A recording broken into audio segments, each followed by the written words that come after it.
Приветствую лучших подписчиков на лучшем канале. Активность вы набрали очень быстро, поэтому, как и обещал, видео не заставило вас ждать. Разбирать буду персонажа, за которого проголосовало большинство, а именно новогоднего ореха. Приступим. Это эксклюзивный персонаж, которого мы получили впервые на Новый год, а на годовщине нам дали возможность забрать его повторно, либо повысить звездность. Если верить спойлерам, которые недавно предоставили, такая возможность будет и в дальнейшем. Так что если у вас не получилось собрать в предыдущих событиях, не отчаивайтесь, в будущем у вас будет такой шанс. Орех классифицируется как защитник. Ее скиллы нацелены на сейв всей команды за счет отхила. Давайте перейдем к ее навыкам. Комбо наносит урон одному врагу и при этом восстанавливает жизнь союзнику с наименьшим здоровьем в размере 15% от жизни ореха. И это очень круто. Радует, когда навыки обладают не только банальным уроном, но еще и полезными бонусами вроде этого. Собственно говоря, что и заслуживает персонаж поддержки. Ультимейт восстанавливает жизнь всем союзникам с рейтингом 158% без пробуждения и 178% с пробуждением оружия. Если что, этот показатель зависит от атаки персонажа. Также все союзники дополнительно получают исцеление в размере 15% от жизни ореха, без пробуждения, и 20% с пробуждением оружия. Когда Орехима использует ультимейт, появляется один стак снеговика, и при его появлении бонусом дается 50% исцеления целей с наименьшим здоровьем. Одновременно можно держать не более 3 снеговиков.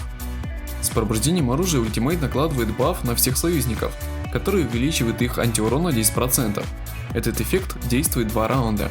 Если вы часто используете и у вас есть возможность, то обязательно пробуждайте. Полезные бонусы вам не помешают. Основной пассивный навык дает 2 снеговика в начале битвы. Это только в первом раунде, не путайте с началом раунда. С каждым новым снеговиком повышается свое снижение эффекта на 30% за каждого снеговика. Это значит, что персонажа будет очень трудно взять под контроль, и чем больше ярусов, тем труднее.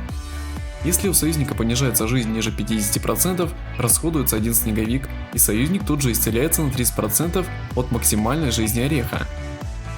Также союзник, который активировал снеговика, получит еще 10% антиурона на 1 раунд.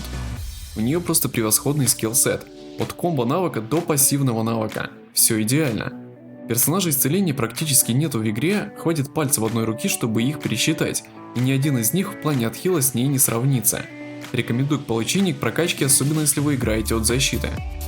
Итак, с навыками закончили, теперь давайте разберемся с душами.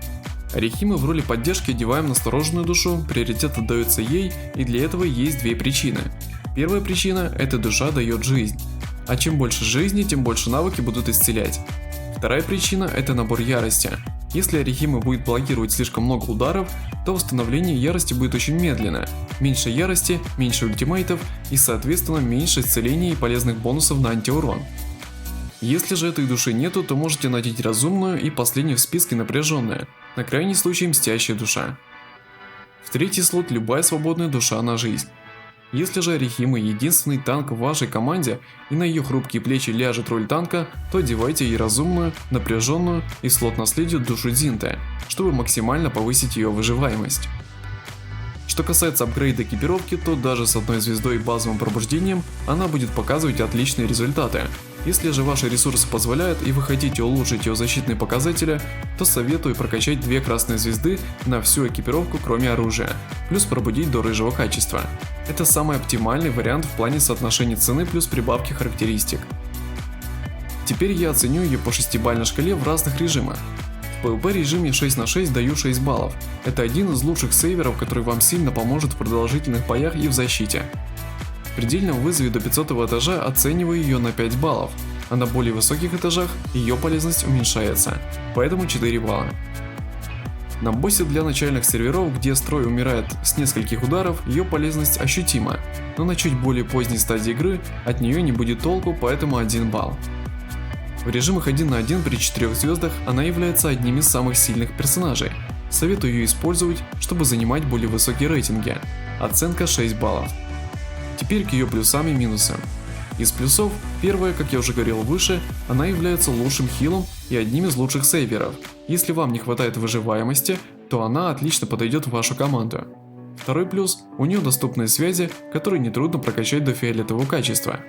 Третье, очень высокие защитные показатели.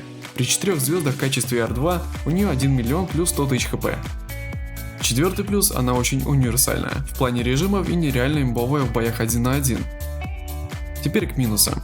Первый минус — это ее доступность. Чтобы ее получить, вам придется дождаться эксклюзивного события, на котором вы ее сможете получить. Второй ее минус — это пробуждение оружия. Оно одно из самых труднодоступных пробуждений в игре. Опять же, придется дождаться события и потратить немалое количество ресурсов, чтобы его получить. Персонажа однозначно рекомендую, она вам точно пригодится. На этом разбор подходит к концу, набираем 100 лайков под этим роликом, и я приступаю к разбору следующего персонажа, за которого вы проголосуете. Ссылку на голосование оставлю под этим роликом. Поэтому переходите, голосуйте и встретимся на следующем разборе. С вами как всегда был VIP, всем пока и до новых встреч.